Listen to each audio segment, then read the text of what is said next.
வாடகை வீட்டுக்காரன் வாஸ்து சாஸ்திரம் என்ற பெயரால் விரட்டினான். ஓடினேன். அதிர்ஷ்டக்கல்காரன் என் பணத்தை அபே செய்ய முயன்றான். ஓடினேன். தாடி வைத்த சாமியார் என் தம்பிடிக்கு வேட்டு வைத்தான். ஓடினேன். இன்டர்நெட்காரர்கள் வெட்டி வைத்திருந்த குழியில் விழுந்து ஓடினேன். பிடபிள்யூகாரர்கள் வெட்டி வைத்திருந்த குழியில் விழுந்து ஓடினேன். ஹைவேஸ் டிபார்ட்மெண்ட் வெட்டி வைத்திருந்த குழியில் விழுந்து ஓடினேன். டெலிபோன்காரர் வெட்டி வைத்திருந்த குழியில் விழுந்து ஓடினேன். எத்தனை வழிகளடா, அதில் தான் எத்தனை குழிகளடா. ஓடினேன். சென்னையின் எல்லை வரை ஓடினேன். அங்கே கடல் இருந்ததால் திரும்பி வந்து விட்டேன். பாவம், என் வாழ்க்கை ஆகிவிட்டது ஒரு கூவம்.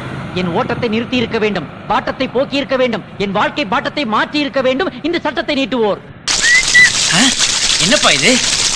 ஏன்பா வீட்டுக்கு வெளியில காவேரி ஓடுது, வீட்டுக்குள்ள பாத்ரூம் கட்டி வச்சிருக்கு, அங்கெல்லாம் குளிக்காம நடு வீட்டுல நின்னு குளிக்கிறியே, உனக்கு அறிவில்ல?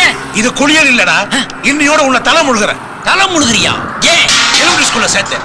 வாத்தியார் உட்கார நாக்கால ஆணிய வச்சு. அது புரியாத வயசு. ஹை ஸ்கூல்ல சேர்த்தேன். டீச்சர் மேலேயே ராக்கெட் விட்டு. அது அறியாத வயசு. காலேஜ்ல சேர்த்தேன். லெக்சரருக்கு லவ் லெட்டர் கொடுத்தியாடா? அது வாலிப வயசு.